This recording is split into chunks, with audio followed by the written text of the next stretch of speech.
Okay, so we're out here today to do a new shooter series video on loading your smoothbore with ball and buck and ball. So we're out here with the Carolina gun, the Jack Brooks Type G Carolina gun, trade gun, Indian trade gun in 20 gauge. And we are in the light. I still hadn't figured out, I need an ND filter, I think. The light's funny out here. So we're gonna shoot a few times, load a few times, and just kind of go over the basics of loading your smoothbore with ball. So obviously the first thing you need to do is put powder down, and the amount of powder is going to be based on the parameters, the safe parameters of the bore that you're shooting. So you don't want to put 200 grains down a 28 gauge. So look that up if you don't know. But today we're going to shoot a 20 gauge. So your normal powder charge is going to be anywhere from 50 to 110 on sort of a big charge. And then you're going to put your ball in, and if your ball is smaller than bore size, you need to put something in just like with the shot to make sure it doesn't roll off the powder if the gun gets turned this way. So you can load it just like shot, where you put the powder down, you put a card down, you put your ball down, you put another card on top to hold it all down, and that's fine. That's period. You know, people cut those out, punched cards all the way. We don't even know how far back they did that. A long time, I'm sure. You can put your powder down and patch the round ball. There's a little more argument about whether they patched in the period, or how much they patched, or how late into the rifle era that they patched. That's another argument. I don't care too much about that. They knew a tighter fitting ball shot better. They knew that a small ball built up fouling, and then you had issues getting it down. I mean, they had all that knowledge in their head, and so they could deduce answers to those problems. And so I'm sure that a certain number of people patched the ball, because they were putting paper down first, and they were putting cloth down. And so why wouldn't you just wrap the ball up and try it? Somebody tried it. So you can do any of that, and you can do it just like shot, where you can use anything. So if you have a smaller than bore ball and you've got your powder down and you don't want your powder getting around the other side of your ball, you can shove leaves down, you can shove moss down, you can shove tow down on top of your powder, put your ball on top of that, and then put a card on top of your ball. If it's a tighter fitting ball and you know you're going to shoot right away, you know you're going to be leaning up against a tree waiting for the turkey, and you're going to be muzzle up and you're not going to have a problem, you know, and you know it's going to stick, it's a good enough fitting ball in the bore that it's not going to roll down, then you don't have to put anything on top. But basically it's going to be just like shot. Powder, something, ball, something, or the patch to hold the ball. And that's why I think it was done in the period, at least some, is because you're combining those two things. A little piece of cloth wrapped around the ball, smaller size ball, push it down. It's doing the exact same thing in one motion. It's putting a ball down smaller than the bore, and then something on top of it to hold down. It's common sense to me, but you know, who knows? There's no way to know for sure. So let's give it a shot. So the first thing we're going to do is put our powder down, and I've got a 110 grain charger here, a little tin with the wood plug in the back, and that's perfectly fine, even though that's a heavy charge since we're using 1F. So we'll get this 1F down if it wants to come out.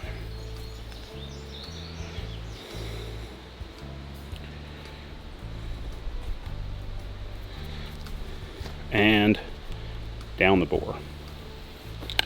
So the first thing we'll do is just run a ball down. So you've got your powder down, we're going to put a ball, and that's going to basically roll down the bore. It's a little bit smaller, it's a 58 ball, so it is not going to stay up. So you're going to have to do something to keep that ball down. So what we'll do is just put a little toe on top. So a little ball of toe, go on top.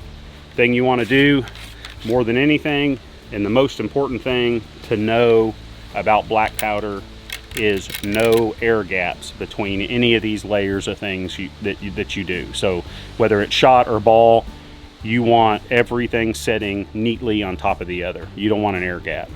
It's not to say a 1/16 is going to be catastrophic. It's not, but you want it all down because black powder is an explosive. It's not like modern powder, and so you don't want any room in there for that pressure to build before it hits an obstruction. So pat it all the way down. Super important.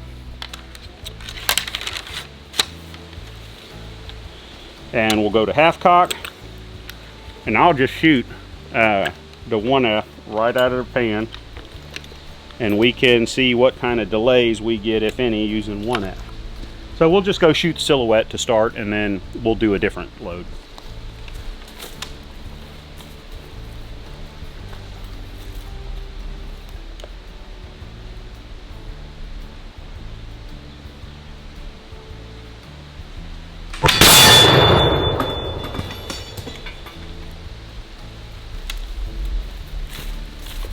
And even with 1F, 110 grains kicks like a mule, even in 20 gauge. So there's one in the belly. That'd have laid him out. That would have laid him out. All right, so there's the powder with the ball sitting on top of it, held down by toe, right? So you can do that. So we'll go powder again. And if you just shot, always be careful. And there is our powder. So this time we'll take, and on the way over to the range from the house, I passed the our vineyard, which, you know, I say vineyard, we're not in California. I got a grape arbor with 17 grapevines on it. So I grabbed a nice grape leaf, folded it up, put it in my pocket, and they're nice and big, you know, green, so it's not going to burn. So you can take a big chunk off of there, fold it up into a nice square, something like that, and right down the bore, just like toe.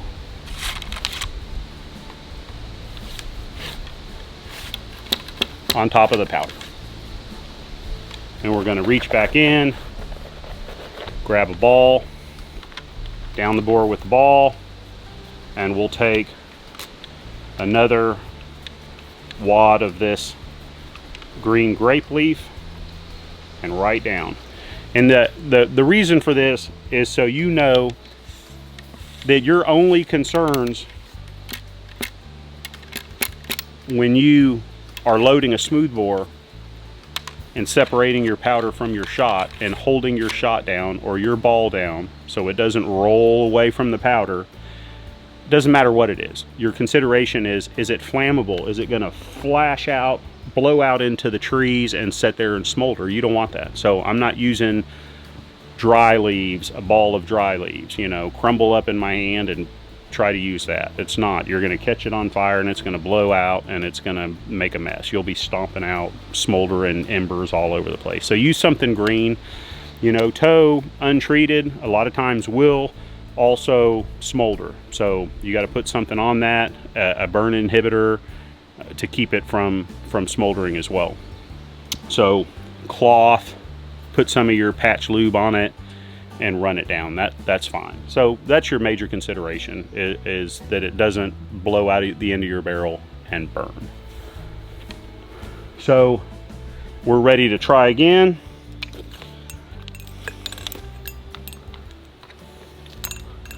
Put a little 1F in the pan. There's something like 30 little particles in that pan.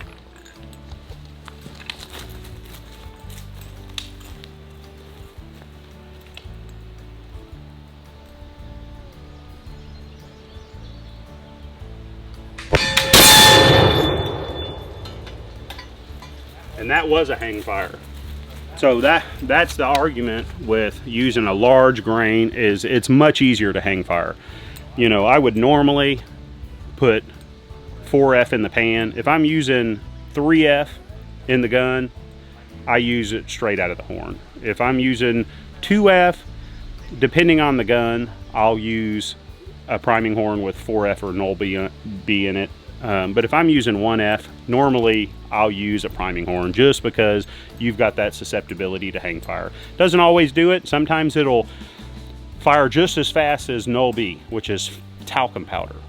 And so why not? But every now and then, maybe 30% of the time, you get a bit of a slow fire. And if you're aiming at deer or whatever, you don't want that rattling around in your head that you've got a 30% chance of a delay fire from using 1F in the pan. So, and you can see what that did, even as close as this is on that target, that would have been just enough to get you out of the heart lung area of a deer, and you're tracking that poor deer down for 100, 200 yards to try to find it. So, if you're using 1F, don't do like me right now and prime from the priming horn. All right, so I'm gonna go kind of reset up, and then we'll come back and do a few more loads, and so you get to see a nice, fun fast forward with the silent movie music. So we'll see you in a second.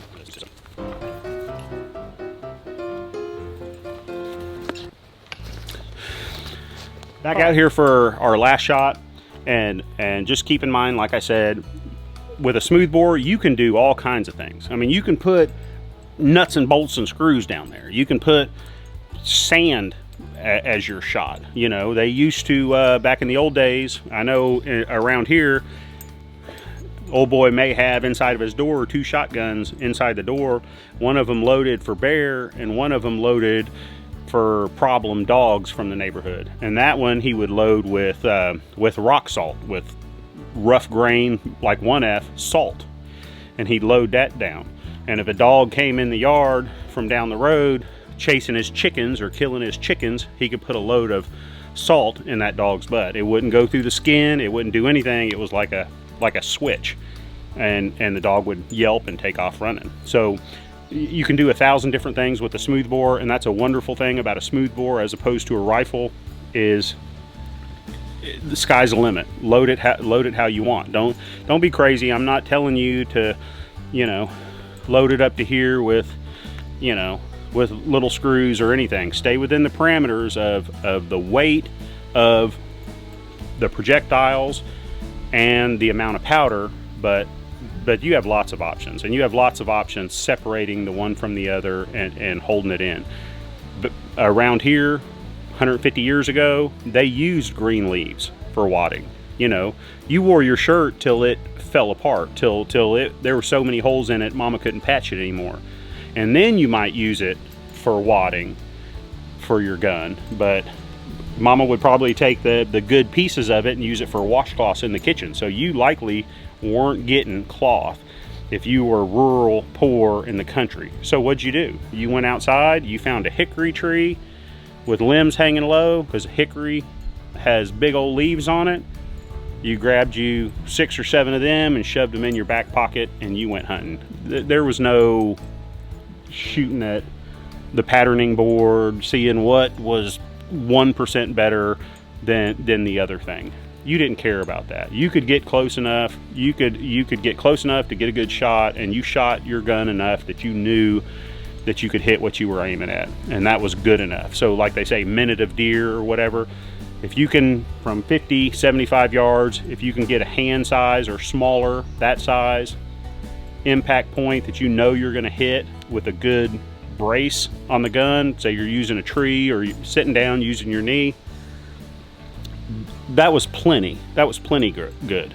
Now the guys who were super good, you know, they hunted squirrels with the 32 or the 36, and their buddies hunted squirrels with a shotgun, and as they were eating the squirrel, you know, they were spitting out lead shot. But, you know, Deadeye Fred down the road, he shot a 32, got him through the head. He wasn't eating lead shot. So anyway, long story short, I'm in a yakking mood today. I'm gonna recharge this 110 grains.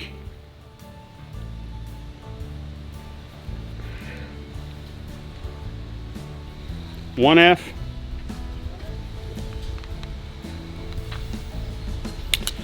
And for the last shot, you just take your ball and you can use your patching material. So just like a rifle, keep you a strip on there.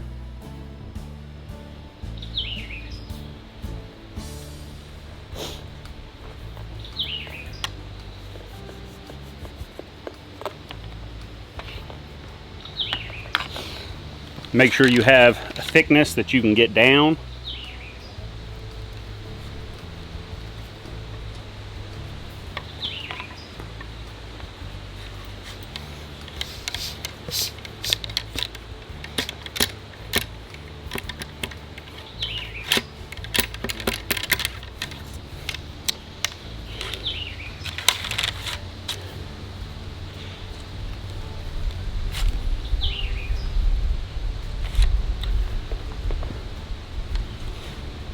And we'll use some Null B this time, because I'm not a big fan of 1F in the pan. It's just asking for trouble.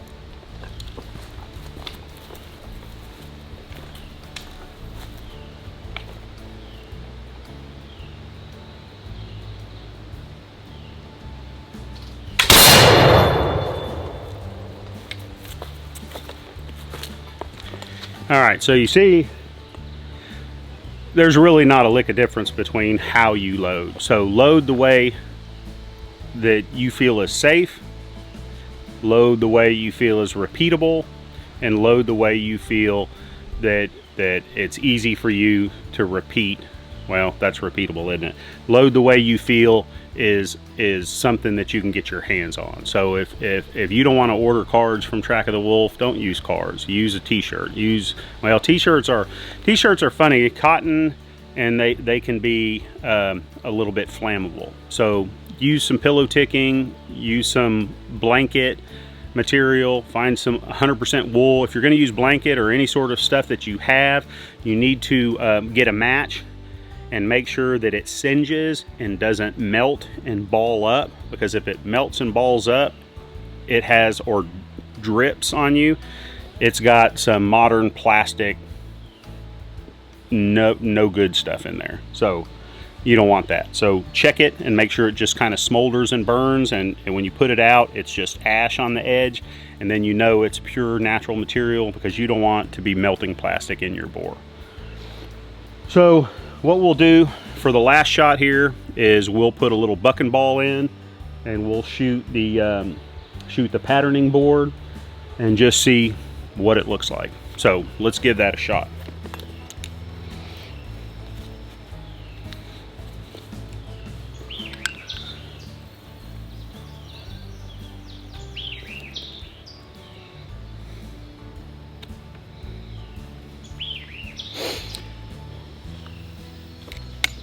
So 110 grains of 1F, and what we'll do is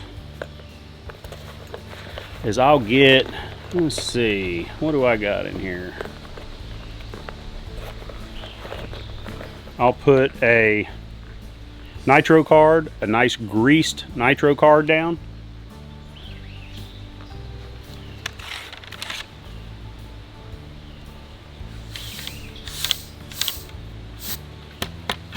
On top of the powder. We'll put a ball down.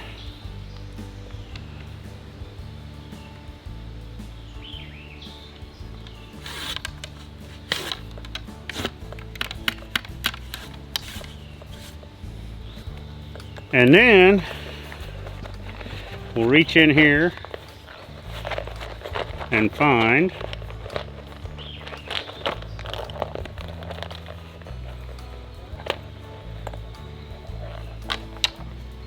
some number 4 shot, and I'll dig through here because I've got it loose.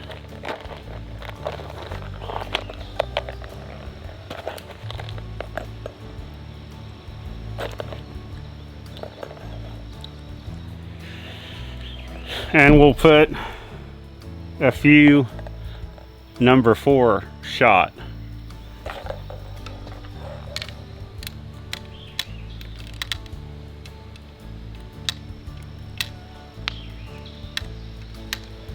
and we'll put another card down.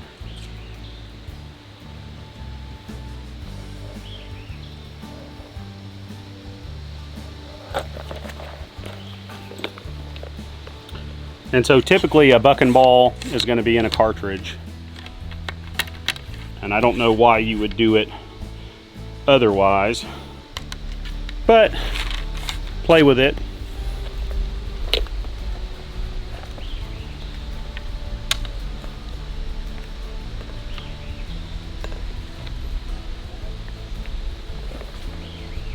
This is a rather lot of lead and a rather big charge. So let's go to the patterning board, see what we got.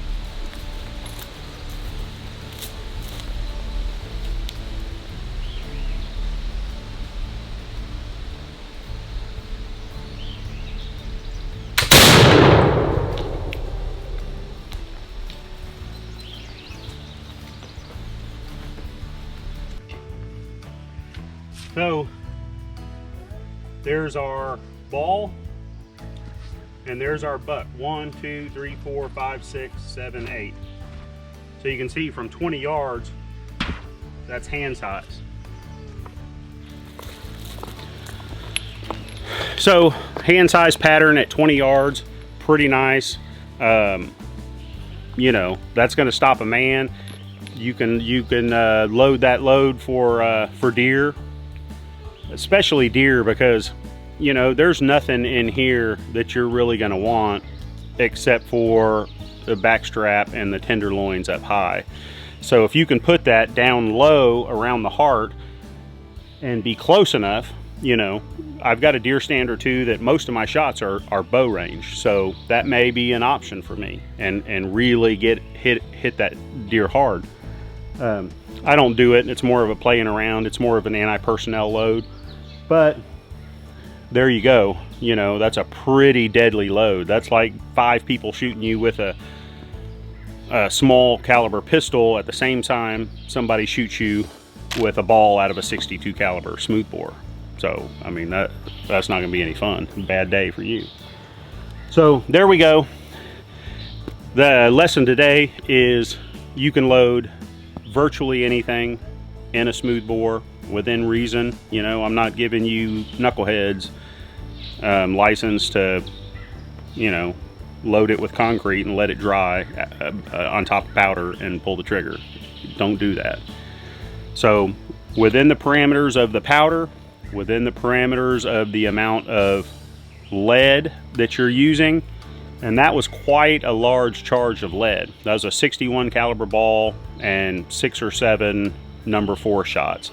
So pretty substantial amount of lead on top of a pretty substantial amount of powder, and that's as high as I would go on anything. You know, you can double load a ball. You can load 2 balls and accidentally shoot. It's going to bruise your shoulder, and 99.9% of times your barrel's going to be fine, especially a modern barrel.